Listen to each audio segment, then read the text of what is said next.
है ना, उनका खुद का तो कुछ भी नहीं है, वो खुद की खुद नहीं है पहले, क्योंकि वो खुद ही डिसाइड नहीं कर पा रहे उनको करना क्या है। 5 साल पहले वो सनी लियोनी से खुद को कंपेयर करती थी, उनको लगता था कि वो इंडिया में सनी लियोनी के कंपैरिजन में उनसे टॉप की जाएंगी, बट वो नहीं कर पाई। फिर उन्हें कुछ नहीं मिला तो उन्होंने राखी सावंत जी को पकड़ लिया, और वो राखी सावंत जी की बोल्डनेस पे कहती हैं, बट कभी उन्होंने अपने किरदार को देखा है? तो मैं उनसे यही बोलना चाहूँगी कि पहले ना आप अपने अंदर झाँको शर्लीन जी, आप क्या हो। और मतलब बोल्डनेस की एक हद होती है, ठीक है, आप करते हो, आपकी चॉइस है। जब आप खुद न्यूड हो सकते हो कैमरे के सामने, तो आप किसी और के ऊपर किस हक से उंगली उठा रहे हो? आप पुलिस स्टेशन जाते हो लोगों की कंप्लेन करने, और आपकी एक वीडियो मैं देख रही थी, आप झूठ वर्षों पुलिस स्टेशन के बाहर खड़े होकर पुलिस स्टेशन में मतलब आयोग के ऊपर भी आप उंगली उठा रहे हो, और वहाँ पे आप बोल रहे हो अरे ये मेरी कंप्लेन नहीं ले रहे हैं। आपने अपना मेकअप देखा उस टाइम पे, आपने अपने झुमके देखे? अगर आज मैं प्रॉब्लम में हूँ ना, और अगर मेरे साथ सच में इतना कुछ घटना हुआ है कि जिस चीज़ को मैं सह नहीं पा रही हूँ, मेरे साथ अत्याचार हुआ है, तो सॉरी बॉस, मैं तो मेकअप करके और झुमके पहन के पुलिस स्टेशन नहीं जा सकती, बिकॉज हम मेकअप तब करते हैं जब हम खुश होते हैं। हमारे घर में कोई डेथ हो जाती है या कुछ इस तरह की ट्रेजेडी हो जाती है कि जो दुखनीय होती है, तो उसमें मुझे नहीं लगता कि कोई मेकअप कर पाएगा, एटलीस्ट मैं तो नहीं कर पाऊँगी। तो जिस तरह से पठान मूवी का विरोध कर रहा है, तो क्या मतलब एक दीपिका पादुकोण को इस तरह का गंदी शूट किया गया? मतलब आपने अपना कतार गाना देखा है? आपने तो आई थिंक वो गाना डिलीट भी कर दिया, क्योंकि जब आपकी कतार की शूटिंग हुई थी और मेरे पास उसका लिंक आया था जिन्होंने आपका गाना शूट किया था, and I was really shocked. आप पूरा न्यूड होके ऐसे मिल्क को लेके अपने ऊपर डाल रही थी शर्लीन जी। आपको पता है, जो उस दिन से मैंने चाय पीनी छोड़ दी कसम से। मेरे को दूध से नफरत हो गई जब से मैंने देखा। हमारे हिंदू कल्चर में जो दूध होता है ना, उसको शिव जी के ऊपर चढ़ाया जाता है, और आप ऐसा मटका लेके ना न्यूड होके ना अपने ऊपर डाल रही थी। वो क्या था?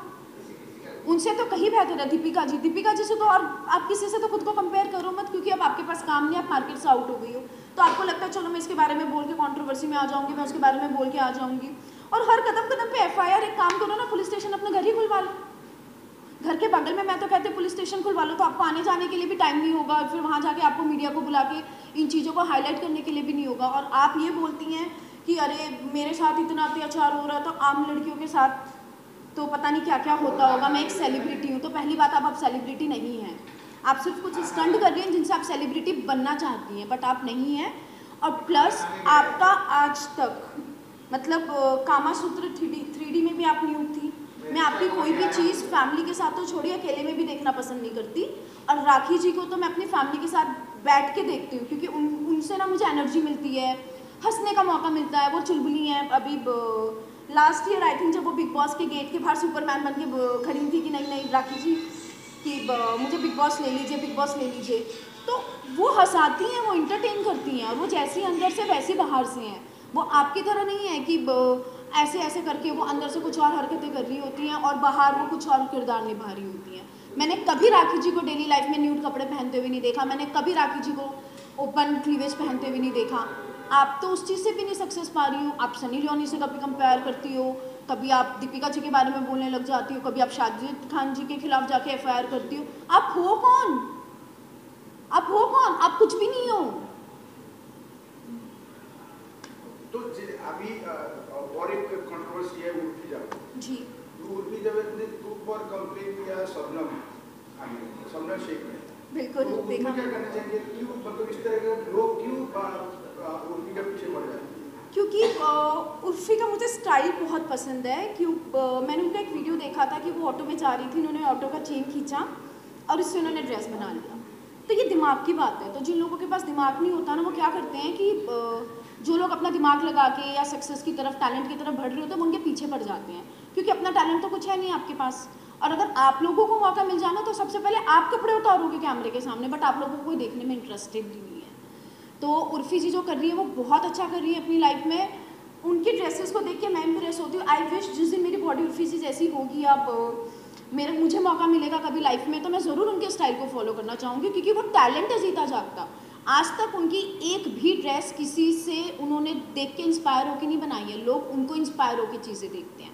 तो आप अपना दिमाग लगाओ। अगर आपके पास दिमाग नहीं है तो जाके पुलिस स्टेशन में कंप्लेन कर दो, या जाके उनके खिलाफ केस कर दो, या कंट्रोवर्सी खड़ी कर दो। बॉस, इससे कुछ भी नहीं होगा, कुछ भी नहीं होगा, सब कुछ फालतू है। बेटर जाओ अपने काम पे ध्यान लगाओ, और जो अपना टैलेंट है ना उसके ऊपर काम करो। तो ये कह रही है कि अगर नंगापन ये टैलेंट है, नंगा पहन कौन कहता है उर्फी नंगी है? बताइए। उर्फी पे क्या पॉइंट बताइए आपको? उर्फी स्टाइलिश है। आप एक महिला हो, क्या बताइए कि इस तरह के ड्रेस पहनना हमारी ये आपकी सोच का फर्क है। हाँ। संस्कृति, व्हाट इज संस्कृति? ठीक है, मानता हूँ, इतने कम कपड़े कपड़े है ही नहीं। आपने दूसरी एक्टर्स को देखा है? मैंने आज तक उर्फी जी का एक भी बॉडी पार्ट नंगा नहीं देखा, एक भी वीडियो में। उसे स्टाइल कहते हैं। हम अपनी सोच से नंगे हैं, तो प्लीज अपनी सोच को बड़ा कीजिए। छाती पर सिर्फ मोबाइल पे कवर लगा देना या फिर कुछ एक बिस्किट तो लगा देना। छाती पर ब्रा पहनने से भी तो कवर होता है, उसको आप न्यूडिटी नहीं मानते।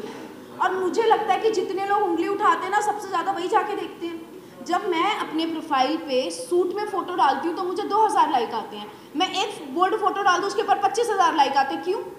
अगर आप लोग उस चीज़ को पसंद नहीं करते हो तो उस चीज़ को क्यों सपोर्ट करते हैं? फिर आप, मैं इस चीज़ को तब अग्री करूंगी कि जब मेरे सूट की फोटो पे 25,000 लाइक आएंगे और मेरी न्यूड फोटो पे 2000 लाइक आएंगे और लोग मुझे अनफॉलो करके जाएंगे। मैं जिस दिन बोल्ड फोटो डालती हूँ उसी मेरा कंटेंट बढ़ता है। तो ये जो जनता है ना, ये आपको इधर से भी नहीं जीने देती, उधर से भी नहीं जीने देती। और जितने लोग, I think, I am so sorry, आप लोग भी खड़े हो तो शायद अकेले में भी जाके आप उर्फी जी के फोटो जरूर देखते। मतलब हमारा काम ही ऐसे देखना। आप देखते हैं ना, तो बस प्लीज आप उस पर, बिल्कुल, तो आप फिर उस पर कॉमेंट मत कीजिए प्लीज। ये हमारी सोच का फर्क है। सोच को बड़ा करो, कपड़े अपने आप बड़े दिखेंगे आप। मीटू पे क्या कहेंगे? मीटू वगैरह है कि नहीं? मीटू बिल्कुल है। और कैसा होता है ना कि इंडस्ट्री में सबके साथ कुछ ना कुछ होता है। बट इस वजह से जो मीटू चल रहा है ना, आप उसी टाइम उस चीज़ को एक्सीलेट करो, है ना। आज आपने काम किया, जो हुआ, आपकी मिसअंडरस्टैंडिंग हुई, 2 साल के बाद जाके आपने इस पर डाल दिया मीटू। What is this? जिस टाइम आपको, ये आपकी चॉइस होती है। देखिए, मैं भी लड़की हूँ, मैं भी इंडस्ट्री में काम करती हूँ, मैंने भी 100 चीज़ें फेस की होंगी, मैं भी कोई दूध की धुली नहीं हूँ। बट आज मैं उस चीज़ को एक्सेप्ट करती हूँ और 2 साल के बाद मैं जाके बोलती हूँ, क्योंकि वो चीज़ मेरे फेवर में नहीं हुई, तो मैंने उसको जाके मीटू कर दिया। तो बॉस, आप 2 साल तक कहाँ थे? आप इंडस्ट्री में काम कर रहे हो, हम अपना जो डिसीजन होता है ना वो रोज़ लेते हैं, बट उस टाइम हमारी भी एक्सपेक्टेशंस होती है ना। हमें भी लगता है कि शायद हम चीज़ों में ग्रो करेंगे, वो चीज़ हमारी म्यूचुअल अंडरस्टैंडिंग होती है। तो फिर 2 साल के बाद या 1 साल के बाद आप मीटू क्यों उठाते हो? उस वजह से क्या होता है ना, जो एक्चुअली में लड़कियाँ एक्सप्लॉइट होती है ना, वो अपनी आवाज़ नहीं उठा पाती। जहाँ जेन्युइनिटी है, जहाँ पे चीज़ें एकदम सच के साथ चल रही हैं, आप उस चीज़ के साथ चलो। कॉम्प्रोमाइज़ करना नहीं करना, मीटू करना नहीं करना, सब बॉस हम सबकी चॉइस है। यहाँ पे कोई भी ये नहीं कह सकता कि मुझ पर अत्याचार हुआ है, मैं अबला नारी हूँ या मेरा मिसयूज़ किया गया। सब आपने चुना है। छोटे कपड़े पहनना भी हमारी चॉइस है। किसी director, producer, what ever it is, आप लोग जो भी सोचते हैं, जिसकी जो भी सोच है, उनसे मिलना भी हमारी चॉइस है। रिलेशनशिप में जाना भी हमारी चॉइस है। सब कुछ हमारी चॉइस है। तो इस चीज़ को आप बाद में मीटू में कन्वर्ट मत करो। उसी दिन बोलना ना, आप गए ऑडिशन देने, आपको डायरेक्टर ने बोला चलो ठीक है कॉम्प्रोमाइज़ करो, ऑन द स्पॉट पेपर फेंक किया और मीटू डालो, मैं समझती हूँ, I will support you first. But आप 1 साल के बाद बोलोगे जाके कि अरे नहीं नहीं, उसने तो मुझे तब ये बोला था, अब मुझे मीटू डालना है, उसने मेरे साथ ये किया, तो सॉरी बॉस, ये फिर वही कॉन्ट्रोवर्सी है, स्टंट है, और इससे ज़्यादा कुछ नहीं है मेरे लिए। Thank you ma'am. तो आगे चाहते हैं कि आप क्या करना चाहेंगे? आपके पठान मूवी देखी? नहीं सॉरी, क्योंकि मेरा शूट चल रहा था और कुछ ऑडिशंस चल रहे थे, मुझे पठान मूवी देखनी है, तो मैं बहुत जल्दी आ जाकर मैं पठान मूवी देखने जाऊँगी, तो इसलिए मैं उस मूवी के बारे में अभी कुछ कमेंट नहीं करना चाहूँगी। और मतलब गाने के बारे में क्या कहना चाहिए? के बारे में बताओ मैडम, आप दिल्ली से बिलोंग करती हो और यहाँ तक का सफर कैसा रहा? मैं यूपी से नहीं, मैं हरियाणा से बिलोंग करती हूँ और मैं बहुत ही मिडिल फैमिली से हूँ। बचपन से मुझे एक्टर बनने का बहुत शौक था, बट मेरे पेरेंट्स नहीं चाहते थे कि मैं एक्टर बनूँ। तो मेरे जो पेरेंट्स हैं वो नहीं चाहते थे कि मैं एक्टर बनूँ। तो जब मेरी क्लासेस होती थी मैं स्कूल में ना, तो मोर देन मैथ्स की क्लास से ज़्यादा मैं सिंगिंग की क्लासेस में पाई जाती थी या डांस की क्लासेस में पाई जाती थी, और इस वजह से मेरी बहुत पिटाई हुई है। मैंने बहुत बहुत बहुत बार अपने घर से पिटाई खाई है। ड्रीम, मुझे बिग बॉस जाना है। बिग बॉस मेरा ड्रीम हाउस है और मुझे बहुत पसंद है बिग बॉस का घर, और मैं मूवीज़ में काम करना चाहती हूँ और बहुत जल्दी एक सक्सेसफुल एक्टर के साथ साथ एक सक्सेसफुल इंसान बनना चाहती हूँ। क्योंकि नेम फेम तो आपके पास आएगा अगर आप मेहनती हो और अगर आप अपने क्राफ्ट के ऊपर काम कर रहे हो, बट उसके साथ साथ आपको एक बेहतर इंसान बनना बहुत ज़रूरी है। तो मैं अपने काम के साथ साथ अपनी इंसानियत गिरा के या दूसरों पे कीचड़ उछाल के आगे नहीं बढ़ना चाहती।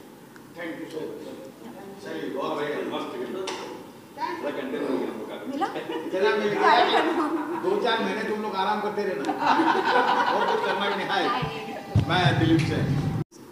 और दूसरा म्यूजिक वीडियो छोड़ के दूसरा क्या काम? I am a fashion influencers, तो मैं सोशल मीडिया पे रील्स बनाती हूँ। प्लस मैंने 7 इयर्स थिएटर को दिए है, 7 साल मैंने थिएटर किया है, वर्कशॉप्स किए हैं बॉलीवुड इंडस्ट्रीज़ के, और अब जो मेरा मोटो है वो म्यूज़िक वीडियो को छोड़ के आगे बढ़ना है, तो मैं अपने आप को वेब सीरीज़ के लिए प्रिपेयर कर रही हूँ और बहुत जल्दी मैं अपनी न्यू वेब सीरीज़ अनाउंस करने वाली हूँ। हाल ही में अभी एक दिन पहले राखी सावंत की मम्मी का डेथ हो गया, क्या कहना चाहेंगी आप? क्या संबोधन है राखी सावंत को आप लाइक करते हो? जी, मैं राखी सावंत को बहुत पसंद करती हूँ बिकॉज उनका जो कंटेंट होता है वो बहुत ज़्यादा फैमिली कंटेंट होता है। वो हमेशा सबको कहीं ना कहीं किसी भी किरदार के रूप में हंसाती रहती हैं। तो उसका सबसे अच्छी जो चीज़ है ना उनके अंदर है कि जब आप उनकी वीडियोस को देख रहे होते हो या आप उनको कहीं भी देख रहे होते हो तो आप उनके फेस पे देख रहे होते हो, तो उनका वो जो फेस का एक्सप्रेशंस होता है, चुलबुलापन है, वो मुझे बहुत ज़्यादा पसंद है। और हाँ, कोई भी इंसान हो जब वो अपनी माँ को खोता है किसी भी एज में, तो ये सबसे बड़ी दुख की बात होती है, क्योंकि एक लड़की के लिए उसकी माँ ही सबसे ज़्यादा इम्पोर्टेंट होती है। अच्छा, वो जो नया वीडियो है वो कहाँ शूट हुआ है और क्या कॉन्सेप्ट है इसका? ये शूट कश्मीर में हुआ है, जिनकी सिंगर ऋचा शर्मा जी हैं और डायरेक्टर जान निसार लियो एंड प्रोड्यूसर रानी हज़ारिका हैं।